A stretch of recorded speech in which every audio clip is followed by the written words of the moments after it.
Isang magandang araw po sa inyo, Miss Terry. Ako nga po pala si Loida. Isa na po akong matandang byuda. Ang kwento pong ibabahagi ko sa inyo ay totoong nangyari. Mag-aapat na dekada na ang nakakalipas. Opo, Miss Terry. Ganoon na nga po katagal yun. Dahil sa kasalukuyan po ay lagpas 80 anyos na ako. Sa katunayan po, nagpatulong lamang ako sa aking apo sa pagsusulat sa programa ninyo. Marami po akong kwento na maaaring ibahagi sa inyo. Mga karanasan ko o ng pamilya ko tungkol sa maligno at sa multo. Pero sa ngayon, ang pinakamatindi at pinakatumatak sa aking isipan ay ang kwento tungkol sa amin ng aking asawa. Ang pagsasama namin, Miss Terry, ay katulad din ng sa ibang mag-asawa. Noong una, masaya, puno ng lambingan at pagmamahalan. Pero kalaunan, unti-unti kaming nakaramdam ng kasawaan. Nagkaroon ng malalaking hidwaan at dumating sa punto na halos maghiwalay na talaga kami. Hanggang sa may dumating na pangyayari na sumubok sa aming dalawa. At ito nga po ang ibabahagi kong kwentong kababalaghan.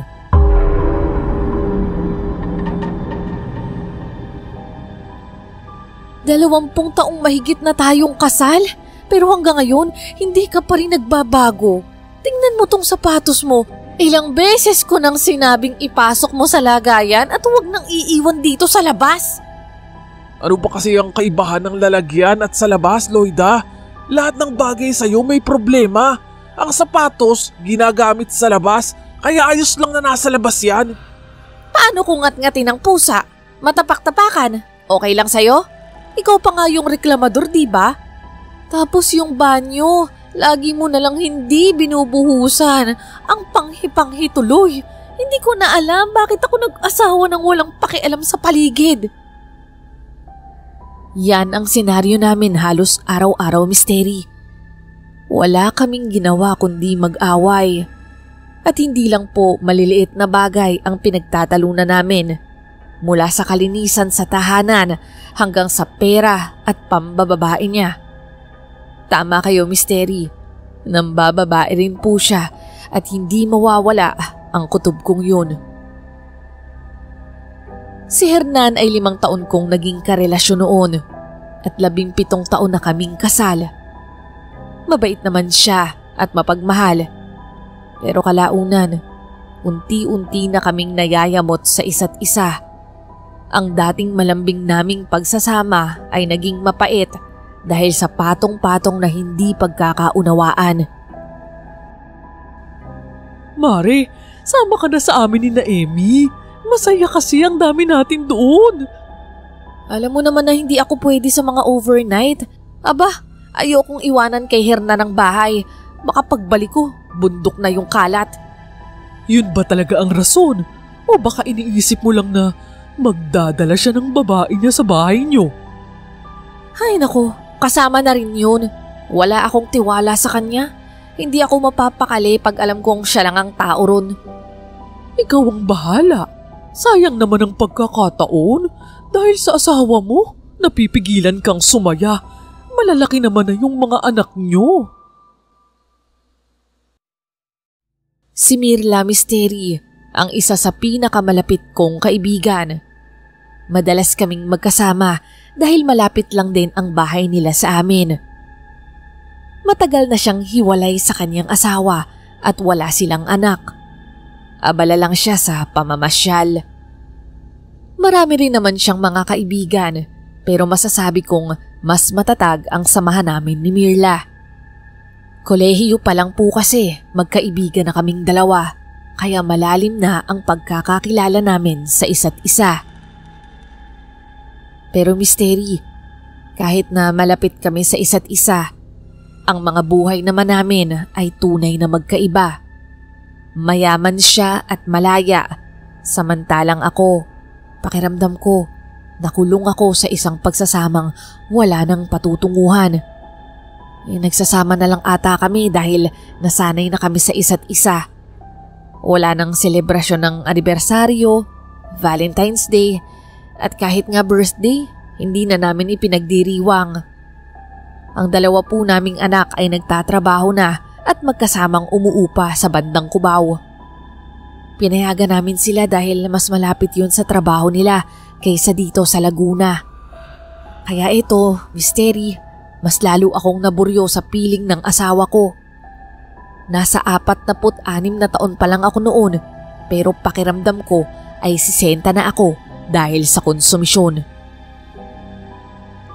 Minsan, naiinggit ako sa kaibigan kong si Mirla kasi nagagawa niya ang gusto niya, samantalang ako hindi. Takot kasi ako na magkalat yung asawa ko o di kaya naman magdala ng babae o barkada sa bahay. Hindi ko naman siya mapalayas dahil dalawa kaming naghirap dito sa bahay at alam ko na wala na rin naman siyang matitirhan. Ate Loida, si Kuya Hernan, lasing na naman po. Nasa na yung mga kainuman niya? Bakit hindi sila ang naghatid sa kanya rito? Nauna na po lahat umuwi Si Kuya Hernan na lang po yung nandun. Isang gabi yun at kakatapos ko lang magligpit matapos maghapunan mag-isa. Opo, Misteri, bihira na kaming magsabay ng asawa kong kumain. May kanya-kanya kaming ginagawa bukod sa trabaho. Pero pagdating sa problema, damay pa rin ako. Nakakayamot ka talagang lalaki ka. Hindi na nga kita pinakikialaman sa paglalasing mo. Pero tingnan mo tong ginagawa mo. Pinapahirapan mo pa rin ako. Alam mo, kahit lasing ako, natotorete pa rin ako sa bunganga mo. Kailan kaya matitigil yan? Matitigil ako kapag natigil ka na sa pamemerwisyo mo sa akin. Wes, mukhang habang buhay na pala akong bilanggo. Ikaw pa talaga yung bilanggo Ako nga itong bilanggo sa buhay dahil sa'yo. Bakit? Wala namang pumipigil sa'yong maging malaya Ako man, gustong gusto ko nang lumaya. Natigilan ako saglit sa sinabi niya, Misteri. Kahit busit na ako sa kanya at pakiramdam ko'y wala na akong pakialam, nasaktan pa rin ako nang marinig kong gusto niyang lumaya. Alam ko kung ano talaga ang ibig niyang sabihin. Alam kong ang tinutukoy niyang kalayaan ay ang makalaya mula sa akin. Habang hinihiga ko siya sa aming kama, hindi ko na pinag-abalahang palitan pa siya ng damit. Bukod sa napakabigat niya, wala na rin akong ganang asikasuhin siya, lalo na sa mga sinabi niya. Pero nang paalis na ako, napansin ko ang isang papel na nakasilip sa kanyang bulsa. May kung anong bumulong sa akin, Misteri, na tignan ito. Nakatitig ako sa kanya habang natutulog siya at bahagya pang naghihilik. Dahan-dahan kong hinugot ang papel mula sa kanyang bulsa. Nakatiklop ito ng maayos pero may bahid ng mantsa, parang alak. Pagbukas ko'y gumuho ang mundo ko sa mga nabasa ko. Hernan, sabik na akong makita ka. Sana pag-uwi mo, ako pa rin ang nasa isip mo. Hindi na ako makapaghintay na magsama na tayo. Huwag kang mag-alala, maghihintay ako. Nagmamahal, Darlene. Misteri, kahit pangatlong beses na niyang nagawa ito noon, ganoon pa rin ang sakit na dulot nito. Sobrang sakit. Kahit puro kami away at hindi pagkakaunawaan, wala pa ring masasakit sa pakiramdam na malaman mong sa iba na siya may nararamdaman. Napaluha na lamang ako noon at pinilit matulog. Kahit sa totoo lang, ang sikip-sikip ng dibdib ko. Bakit ba kasi ayaw mong iwan niyang asawa mo? Wala nang patutunguhan ng pagsasama niyo, lalo na kung paulit-ulit ka lang niyang sinasaktan. Hindi pa ba sapat yung wala na siyang pagmamahal sa'yo? Hindi na nga siya tulad ng dati tapos nang bababae pa. Saan naman ako pupunta? Alangan namang makisiksik ako sa tinutuluyan ng mga anak ko. Ayokong makadagdag sa mga isipin nila. Masikip na nga yung tinitira nila At saka, bakit ako ang aalis? Ako ba yung may kasalanan? As if namang magkukusa yung asawa mo. Ipabarangay mo na lang kaya? Alam mo naman na maraming kilala yan sa barangay. Paniguradong ako pa ang magmumukhang masama at siya pa yung papanigan doon. Kung hindi lang masamang mangulam ng asawa ayoko lang talagang magkasala sa Diyos. Alam mo, naisip ko lang, oo nga, pwede mong turuan ng leksyon yung asawa mo? Yung mabalisa lang siya at hindi makatulog? Baka sakaling matauhan siya. Hindi ba masama yun? Natatakot din ako At saka, hindi naman ako ganun kasamang tao. Hindi mo naman talaga siya sasaktan Ginagawa nga yun ng iba para magbayad yung mga may utang sa kanila. Parang yung isip lang nila ang maaapektuhan. Yung konsensya ba? At lagi kanilang maaalala. Napaisip ako, Misteri, sa sinabing yun ni Mirla. Sa kagustuhan kong magbago at makonsensya si Hernan sa mga ginagawa niya sa akin, para bang gusto ko nang gawin yung suhestyon niya. Loida, magsabi ka lang Mayroon akong kilalang pwedeng tumulong sa atin sa bagay na yan. Sigurado ka ba ron? Baka naman matindi yung gagawin niya. Ayoko naman ng ganun. Alam mo naman, kahit na asar ako kay Hernan, hindi ko naman maaatim na makita siyang mahirapan. Ang sabihin mo lang, mahal mo pa. Ang totoo, Misteri, hindi naman talaga basta nawawala ang pagmamahal. Ang tagal na ng pagsasama namin ni Hernan, 22 taon na kaming magkasama. At hindi naman kami nagsimulang magkaaway talaga. Nagsimula kami sa saya at sa pagmamahalan. Sadyang nagbago lang ang ihip ng hangin sa hindi rin namin matandaang dahilan. Habang nagwawalis ako sa sala, nakita kong nagbabasa ng dyaryo si Hernan.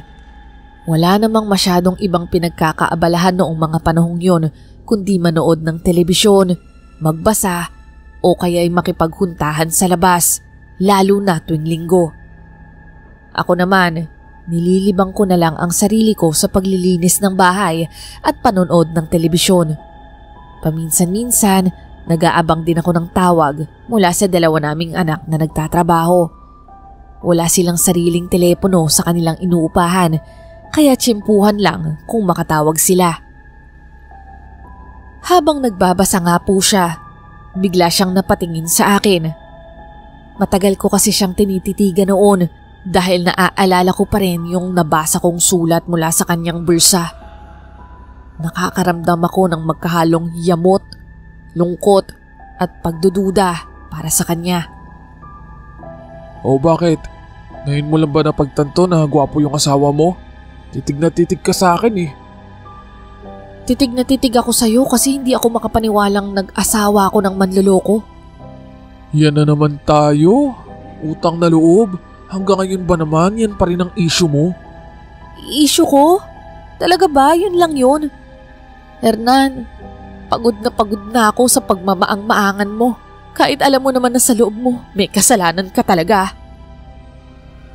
Bigla akong napatalikod noon dahil naluluha ako nang hindi ko inaasahan.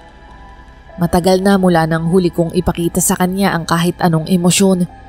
Ayokong malaman niya na apektado pa rin ako sa mga ginagawa niyang kalokohan. Pinapakita ko na matibay ako, pero ang totoo, durog na ako.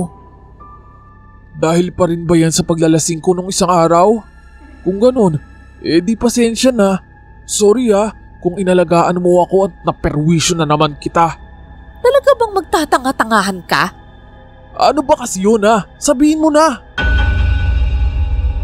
Bigla kong kinuha ang sulat na nakuha ko mula sa bulsa niya at malakas na iniabot sa kanyang mga palad.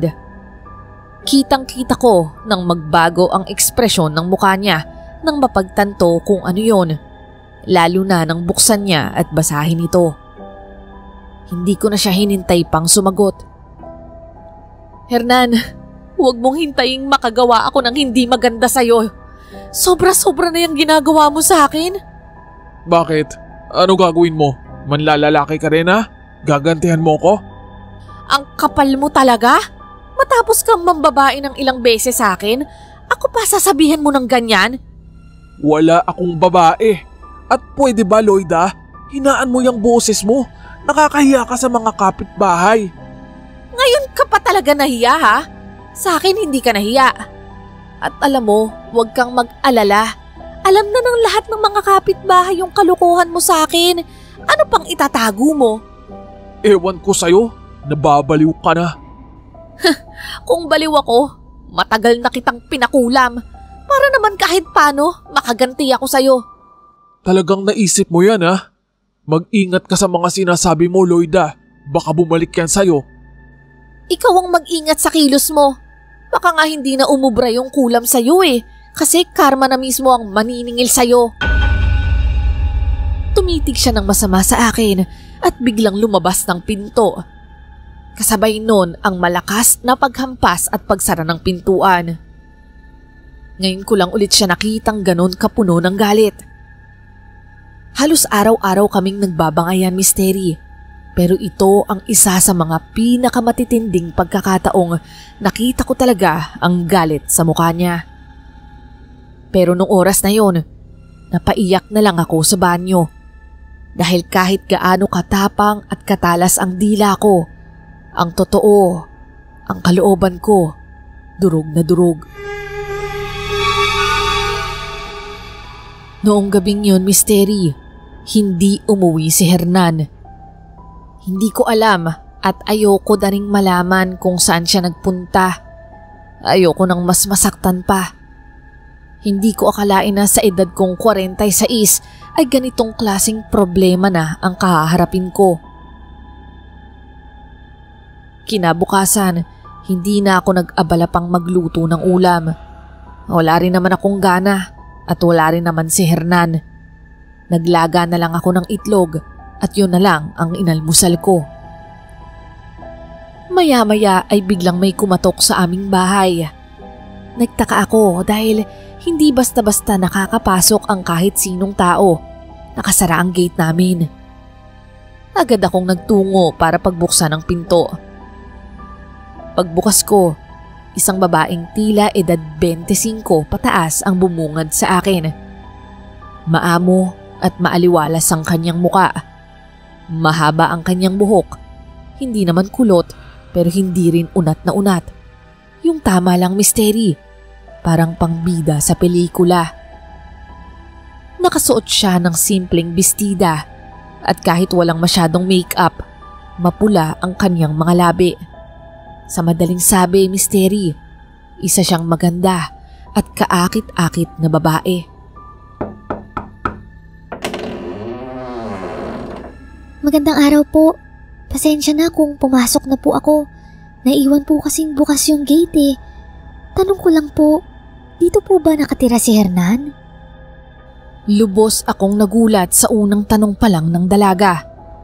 Bakit niya hahanapin si Hernan? Ito ba? Ito ba ang kabit ng asawa ko ngayon? Sobrang bata naman. Bulong ko sa sarili ko. Bakit? Anong kailangan mo sa kanya? Ako nga po pala si Darlene. Kasintahan po ako ni Hernan. Gusto ko lang po sanang kamustahin siya. Ilang araw na po kasi siyang hindi tumatawag sa akin. Nag-aalala na po ako sa kanya. At yun nga, Misteri, nakumpirma ko na kaharap ko ngayon ang babae ng asawa ko. Hanga ako sa lakas ng loob niyang magpakita sa mismong pamamahay ko. Tumaas ang noo ko noon at tumalim ang tingin ko sa kanya. Nag-aalala ka sa kanya? Sa sarili mo, hindi ka nag-aalala. Paano mo nalaman ang tirahan niya? Binigay niya ho sa akin yung calling card niya at may address po doon, kaya pinuntahan ko na.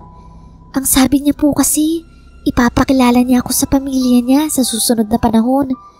Ikaso, pasensya na ho kung napaaga yung pagpunta ko kasi nag-aalala na po talaga ako sa kanya. Kung gayon, araw-araw pala kayong nagkakausap. Madalas ba kayong magkita? Opo, gano'n na nga. Ma'am, matanong ko lang po, kaano-ano na ho kayo? Ako? Wala lang ako. Asawa lang naman ako ni Hernan. Misteri, nakita kong namula, namutla at napanganga ang babae sa narinig niya. Seryoso ba siya? Para bang wala talaga siyang ideya na kasal na ang taong minamahal niya. Unti-unti, bumagsak ang luha mula sa kanyang mga mata. Ma'am, kung totoo man ang sinasabi mo, hindi ko alam. Hindi ko alam na may asawa siya. Ang sabi niya kasi sa akin, binata siya. Nagsimula na siyang humagulgol at aaminin kong hindi ko inaasahan yon. Ang akala ko, pag ganitong eksena, laging mauuwi sa sigawan at sabunutan. Pero hindi tulad nito na nauwi sa iyakan. Teka, hindi mo ba talaga alam na may asawa si Hernan? Pangako, ma'am. Wala po akong alam. Dahil kung alam ko yun, hindi ako papayag na mahulog sa kanya.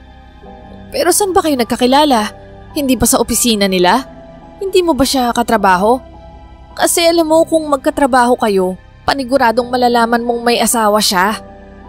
Hindi po. Hindi ko po siya katrabaho.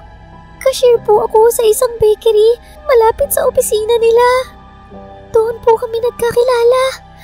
Pero hindi ako makapaniwalang nagmahal ako ng may asawa. Ang tanga-tanga ko. Hagulgol ng babae. Hindi ko alam kung ano ang gagawin ko. Natakot rin po ako na baka machismis at makita ako ng kapitbahay. Kaya naisip kong papasukin na lang muna siya sa loob. Ayokong may dumaan at makita na may umiiyak na babae sa tapat ng bahay ko. Darlene, tama. Ako nga pala si Loida. Halika, pumasok ka na muna. Pero ma'am, alam kong galit ka po sa akin. Uuwi na lang po ako. Pasensya po ulit. Galit ako sa asawa ko dahil manloloko siyang tao. Sige na, dito ka na sa loob para makapag-usap tayo. Pinaupo ko muna siya at pinainom ng tubig. Ako naman ay nagtimpla ng kape dahil gusto kong kumalma sa mga nangyayari. Hindi pa rin ako makapaniwalang nasa loob mismo ng pamamahay ko ang kabit ng asawa ko. Pero matanong ko lang, Darlene, gaano na ba kayo katagal? Alam ko naman na matagal na siyang may babae, pero hindi ko alam kung simulat sa pool ikaw na yun. 3 buwan na po kami. Pero huwag kayong mag-alala, ma'am. Ngayon na alam ko na ang katotohanan, sisiguraduhin ko sa'yo na hindi na kami aabot pa ng 3 buwan dahil puputulin ko na ang ugnayan namin. Hindi pa talaga agad pumasok sa isip ko ang mga sinabi niyang yon. Pero unti-unti ko nang naiintindihan na mukhang wala talaga siyang intensyong makasira ng pamilya. Lubos akong humanga sa kanya at naawa rin dahil sa panlolokong ginawa ni Hernan sa kanya. Nagpaalam siya noong oras na yon, mugto ang mga mata. Pero kahit papano, nakaramdam ako ng kaluwagan sa pakiramdam. Hindi ako nakaramdam ng galit sa kanya. Kinagabihan, umuwi si Hernan. Hindi ko na hinintay pang makapasok siya sa kwarto. Hinagis ko na ang lahat ng mga damit niya sa sala dahil desidido na po ako talaga na palayasin siya. Lalo na ngayon na napatunayan ko na ang kataksilan niya. Ano na naman to ha, Loida? Hindi ka pa rin ba tapos sa drama mo? Drama? Di kaya ikaw ang best actor sa pagmamaang-maangan? Mabuti pa, lumayas ka na kasi wala ka ng pag-asang magbago. Magkanya-kanya na lang tayo. Mambabae ka kung kailan mo gusto. Pero itong sinasabi ko sa'yo, ang sama mong manloko ng mga tao? Alam mo, nananahimik na ako. Wala na akong ginagawa sa'yo. Kung ano man yang nasa isip mo, mali yun. Talaga ba? So, mali rin ako. Nakabit mo si Darlene. Nagulat ako nang bigla siyang natahimik. Yung galit sa mukha niya, Mystery, napalitan ng gulat at parang kaba. Paano mo nalaman ang tungkol kay Darlene? Oo, di ba? Lumabas din sa bibig mo. Huli ka na. Huwag ka nang magkaila. Hernan, para sabihin ko sa'yo, dumalaw dito yung babae mo. Babaeng niloko mo rin pala. Sa edad mong yan, nagtatrabaho ng mga anak mo. Nagagawa mo pang magpanggap na binata. Ang kapal talaga ng apog mo. Iba ka rin. Dumalaw dito? Kanina? Anong sabi? Wow, ako pa talagang ginawa mong tulay ha. Ano gusto mo? Sabihin ko sa'yo yung sinabi niya sa akin na nag-aalala siya sa'yo? Ay nako, wala kang mapapala sa akin. At utang na loob, Hernan. Lubayan mo na yung tao. Pati bata, inuuto mo. Mahiya ka nga sa balat mo. Halos kaedad na ng mga anak mo yun. Papapaniwala ka doon. Bakit? Close na kayo? Sino bang dapat kong paniwalaan? Ikaw. Sa puntong yun, hindi ko na talaga napigilan ang luha ng mga mata ko. Bigla akong nanghina at napahagulgul na lang. Napakapit ako sa pader dahil sobrang nanlambot ang tuhod ko sa sama ng loob. Utang na loob, Hernan. Ayoko na kitang makita kahit kailan. Umalis ka na lang. Gusto ko nang tumahimik ang buhay ko. Please, gusto ko nang maging masaya. Kinuha niya ang kanyang bag, ilang mga damit at tuluyan nang ang umalis, Mystery. Napaluhod na lang ako noon at inisip ko na tapos na ang lahat sa amin. Matagal kong tiniis ang panloloko niya para lamang sa mga anak namin. Pero siguro naman, ngayon na nasa tamang edad na sila, maiintindihan na nila ang sitwasyon namin. Noong hapong yun, dahil wala naman akong pinagkakaabalahan, naglugmok lang ako sa kama. Nakatulog ako sa pagod at bigat ng loob. At paggising ko, masama na ang pakiramdam ko. Nagising na lamang ako dahil narinig ko ang tunog ng telepono. Madilim na at hindi ako gaanong makabangon, pero pinilit ko na lamang dahil paulit-ulit ang tunog.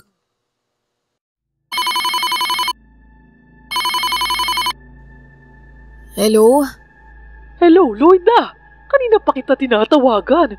Umalis ka ba ng bahay niyo? Hindi, pero nakatulog ako eh. Kakagising ko lang eh. Masama yung pakiramdam ko. Ganun ba? Eh di sana naman yung asawa mo na ang kumilos dyan. Makatulong man lang sa'yo. Wala na. Umalis na siya. Pinalayas ko na. Ano? Kailan pa? At bakit? Bigla ka na lang natauhan, ha? Nagpunta rito yung kabit niya eh. Ano? Anong itsura? Anong sabi? Anong ginawa mo? Sinabunutan mo ba, ha? Mahabang kwento. Sa susunod ko na lang ikukwento kapag maayos na yung pakiramdam ko. Ay hindi. Pupuntahan kita ngayon. Ako nang mag-aasikaso sa'yo at baka mapano ka. Ilang minuto lang ay nasa bahay ko na si Mirla. Pagdating niya ay may dala na siyang gamot at lugaw.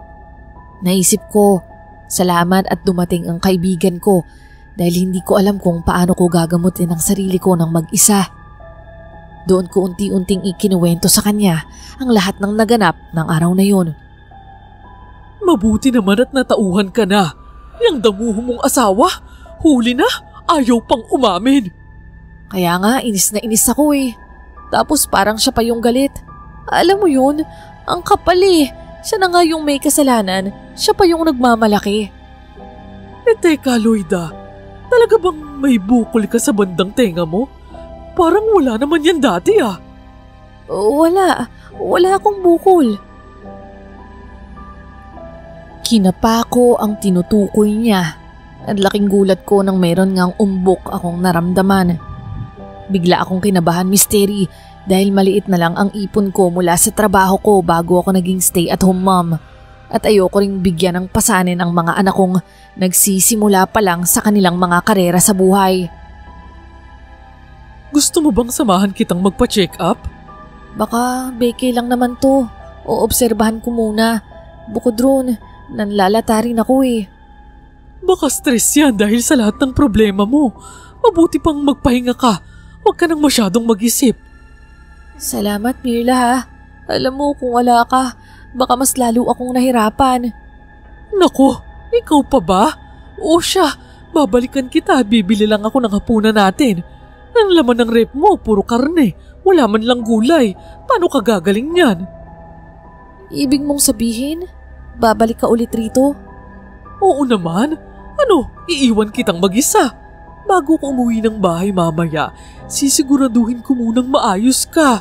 O siya sige, matulog ka muna dyan at aalis muna ako. Natulog naman akong muli, Misteri. Pero nagising na lang ako na para akong sinasakal. Hindi ako makahinga at nagising akong hingal na hingal. Sa katunayan nga, nanaginip ako ng sobrang sama. May isang babaeng nakabelong itim ang nasa may puno, ilang hakbang mula sa kinatatayuan ko. Ako raw ay may hawak ng lobo. At sa di ko malamang dahilan, maya-maya lumipad patungo sa akin ang babaeng nakabelong itim at bigla niya akong sinakal. Nang mapahiga ako sa lupa, kinuha niya ang aking lobo at pinutok ito gamit ang kanyang mga kuko. Habang ang isang kamay ay patuloy pa rin ang pagsakal sa akin. At ang nakakagulat doon, Misteri, pagputok ng lobo, puro dugo ang laman nito at napunta lahat sa mukha ko. Pagkagising ko, nanginginig pa ako sa takot. Ngayon lang ulit ako na naginip ng ganoon kasama. Pero bigla na lang akong napasigaw nang sumakit ang pisngi ko sa bandang tenga. Ramdam kong may tumutulo mula roon. Malagkit at alam kong hindi lang ito pawis. Napasigaw ako sa sobrang sakit at sakto namang dumating si Mirla. Anong nangyari sa'yo, Loida? Diyos mio, anong nangyari sa mukha mo? Magang-magana. At bakit ang laki agad ng piksa mo sa pisngi? Mirla, baka may malalang sakit na ako. Samahan mo ako sa ospital. Pero Loida, hindi ganyan ang itsura ng simpleng sakit lang. May iba akong kutob eh. Ha? Anong ibig mong sabihin? Hindi kaya may nangulam sa'yo? Sino naman ang gagawa nun? Di ba ako nga ang may balak mangulam sa asawa ko? Baka naman pigsa lang to. Sobrang sakit, Mirla. Parang puputok na ata. Pero, Loida, hindi mo ba nararamdaman? Ramdam na ramdam ko nga. Sobrang sakit. Parang pinipiga yung ulo ko.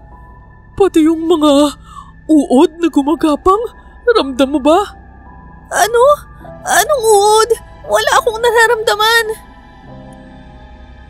Kumuha ng salamin si Mirla mula sa kanyang bag at halos himatayin ako, Misteri, nang makita kong ang daming maliliit at puting uod ang gumagapang sa balat ko.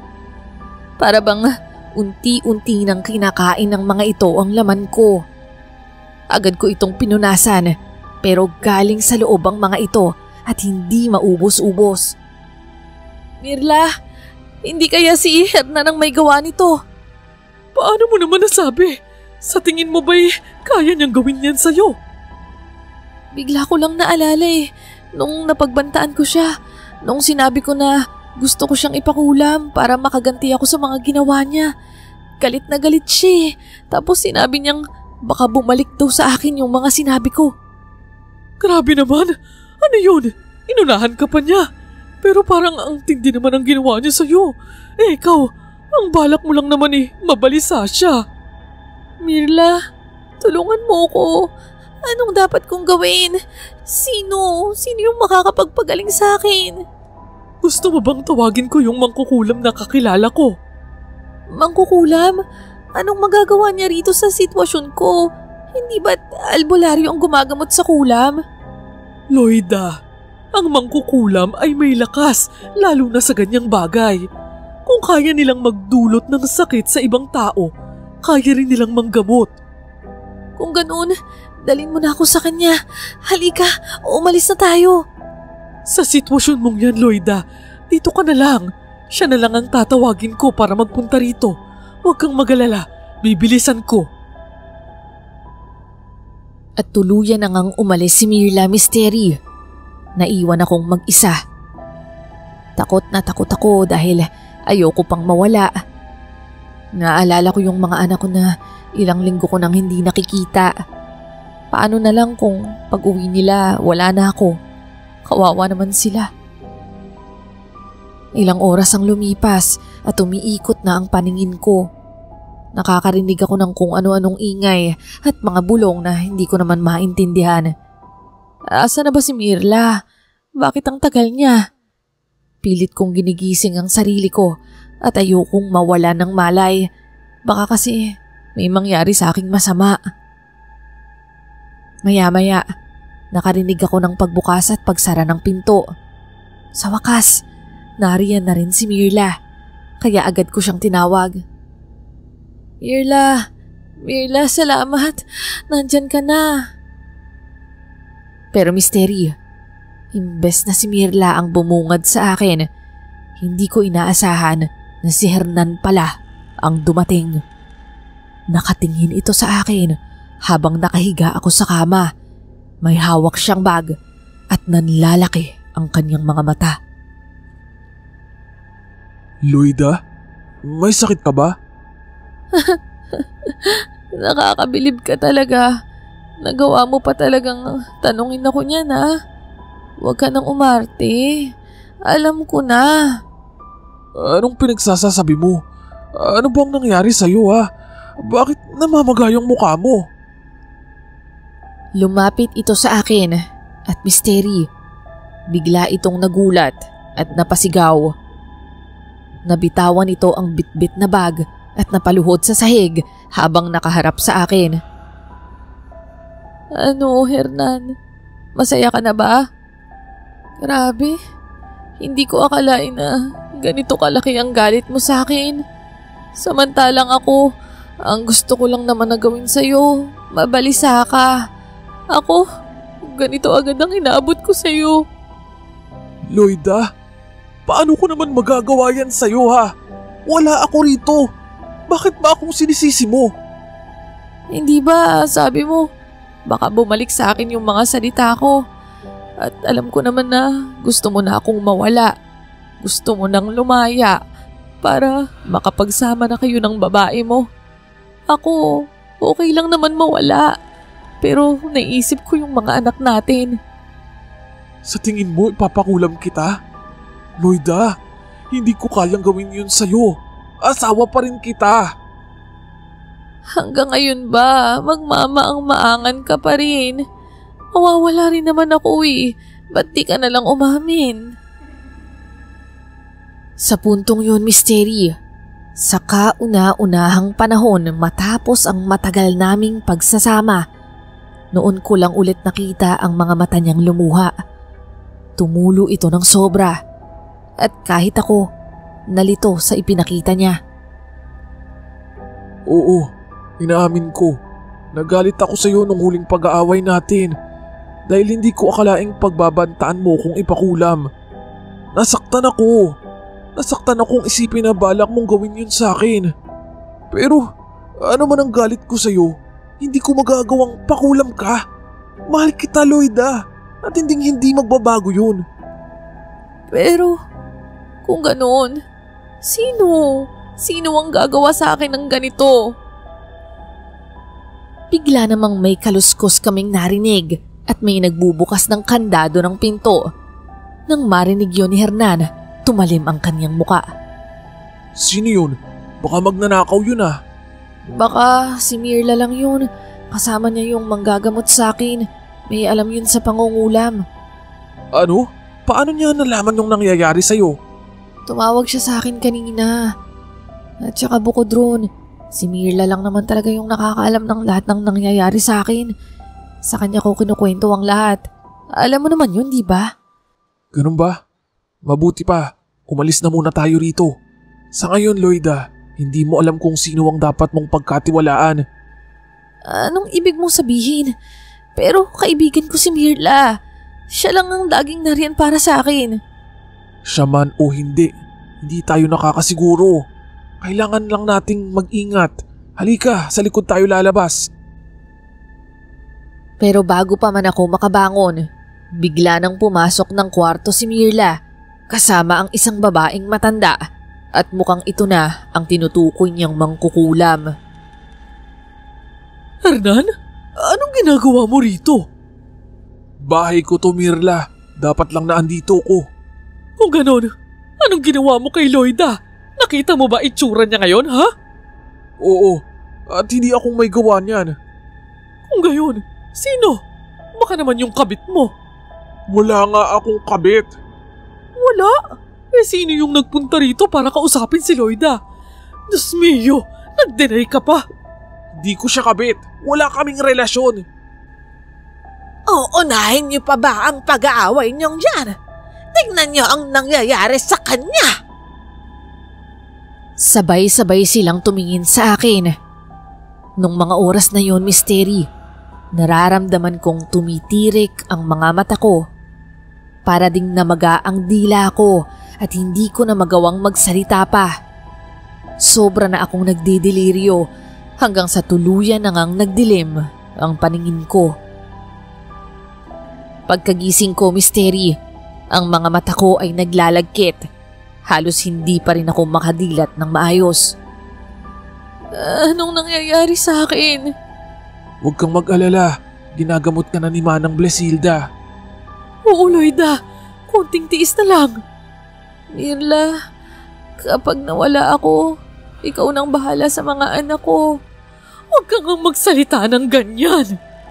Hernan, kung hindi nga ikaw ang gumawa nito, nagpapasalamat na rin ako dahil kahit papano, napatunayan kong hindi ganun kasama ang tatay ng mga anak ko. Huwag mo sana akong pag-isipan ng masama. Loida, alam kong wala akong kwentang asawa sa'yo. Alam ko yun. Pero maniwala ka. Mahal kita. Ayokong mawala ka. Hindi pa kami natatapos sa aming pag-uusap ay biglang nagsalita si Manang Blesilda. Nakapikit at parang taimtim na nag-iisip. Isang babae ang gumawa nito kay Loida. Mapagpanggap, mapagmalinis, at matinding sinungaling. Hindi siya titigil hanggat hindi niya nakukuha ang matagal niya ng gusto. Nagkatinginan kaming lahat. Matagal ng gusto? Anong ibig sabihin ng matanda? Mirla, wala ka namang inggit na tinatago kay Loida, hindi ba? Inuulit ko sa'yo, kaibigan ko si Loida at wala akong gagawing ikasasama niya. Mirla, sabihin mo sa akin, totoo ka naman sa akin, hindi ba? At hindi ka nagpapanggap? Pati ba naman ikaw, Loida? Pagdududahan ako, wala akong ibang gusto kundi gumaling ka. Alam ko naman yun. Oo, tama ka. Pasensya ka na kung pumasok sa isip ko yun. Ang sabi lang kasi ni Manang, may nagpapanggap. Mahirap na talagang malaman kung sino ang totoo sa paligid eh. Loida, ano nga ba yung sinabi sa'yo ni Darlene nung nagpunta siya rito? Mukhang wala naman siyang kinalaman dito. Umiiyak siya at humingi pa nga ng tawad sa akin eh. Ang sabi niya, hindi na raw siya makikipagkita sa'yo at puputulin niya na ang koneksyon yung dalawa. Bigla naman noon napatingin si Hernan kay Manang Blesilda. Mariin itong nagsalita. Mukhang alam ko na kung sinong gumawa nito. Walang iya talaga siya. Manang Blesilda, maaari ba tayong makaganti sa taong yun? Oo, maaari iyon. Tatapatan natin ng mas malakas na sumpa. Ibabalik natin sa kanya ng sobra pa sa doble. Ang ginawa niya kay Loida ay babalik sa kanya. Bakit, Hernan? May nasa isip ka na ba kung sino ang gumawa nito? Oo, walang iba kundi si Darlene. Paano nangyari yun? Paano ka nakakasiguro? Si Darlene ay nakilala ko sa trabaho. Nagtatrabaho siya malapit sa opisina ko. Matagal na siyang may gusto sa akin. Pero maniwala kayo't sa hindi, walang namamagitan sa amin. Pinapalabas niya nga sa mga kaopisina ko na magkasintahan kami kahit hindi naman talaga. Dumating pa sa punto na nireklamo ko na siya na huwag na akong lalapitan. Pero ano yung sulat na nakita ko sa bulsa mo? Lagi talaga siyang nagpapadala ng sulat at mga pagkain sa akin at pinapaabot niya yun kung kani-kanino. Nagulat nga ako na hanggang sa bahay ng kaibigan ko, nasundan niya ako eh. So, ibig mong sabihin, hindi totoo lahat ng mga sinasabi niya sa akin? Ayaw niya nga akong tigilan, kaya imposible yung sinabi niya sa'yo na kusang lalayo sa akin. Pinagtataguan ko na nga siya eh. Pero, bakit hindi mo sinabi sa akin yun? Lalo na nung una kong sinabi sa'yo yung sulat. Loida, sinubukan kong sabihin sa'yo. Sinubukan kong magpaliwanag. Hindi ba't sinabi ko sa'yo, walang katotohanan yung iniisip mo? Pero tinaboy mo ko, pinalayas. Napaiyak na lamang ako noon. Sobra na pala ang hindi pagkakaintindihan namin ni Hernan. Wala nang nakikinig sa isa't isa. Oo, Misteri. Tama siya. Aminado akong wala na rin akong paniniwalaan sa mga sinasabi niya noon. Lahat na lang ng ginagawa at sinasabi niya, negatibo ang tingin ko. Dahil na rin sa matagal ng lamat sa relasyon namin, nawala na kami ng tiwala sa isa't isa. At ngayon lang ulit lumabas ang katotohanan na anuman ang pagdaanan naming problema, mag-asawa pa rin kami. Dating nagmamahalan at hanggang ngayon, meron pa rin kahit kaunting nararamdaman. 2 oras ang ginawang orasyon ni Manang Blesilda sa akin. Halos maubos ang dala niyang mga langis. Hindi ko na rin alam kung ano-ano yung mga ginawa niya dahil sa sobrang hirap ng kalagayan ko. Pero sa wakas, unti-unting umayos ang pakiramdam ko nung huli. Mula sa pakiramdam na unti-unti nang nanghihina, bumalik ulit ang lakas sa aking katawan at alam kong ligtas na ako. Nagyakap kami ni Herman at nagkaintindihan. Muli rin kaming humingi ng tawad kay Mirla dahil sa pinaghinalaan namin siya. At bilang tunay na kaibigan, naintindihan niya naman kami. Kaya lubos akong nagpapasalamat. Mula noon, wala na kaming naging balita pa kay Darlene. Hindi na siya nagpakita ulit kay Hernan. Kami naman, muling tumibay ang relasyon namin ni Hernan. Nagsimula kaming muli.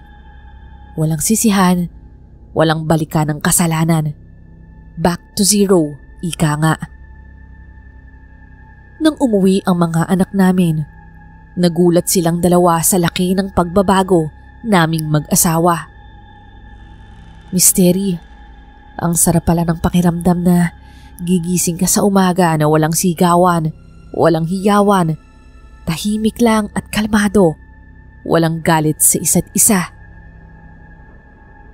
Mula noon, napuno ng saya at pagmamahalan ang aming tahanan. Matapos ang trabaho ni Hernan o kung araw ng linggo, namamasyal kami. Naramdaman ko ulit ang maging isang asawa. Hindi man naging perpekto ang lahat, Misteri, pero naging kontento na ako sa wakas. Hanggang sa lumipas ang ilan pang taon, isang araw, Misteri, hindi na gumising pa si Hernan. Tahimik at mapayapa siyang nagpaalam 2 taon na ngayon ang nakakalipas. Ako, Misteri, hindi ko alam kung hanggang kailan na lang ako sa mundong ibabaw. Matanda na ako, pero habang nabubuhay ako, kinuha ko na nga ang pagkakataon para maibahagi ang kwentong kababalaghan ng buhay ko.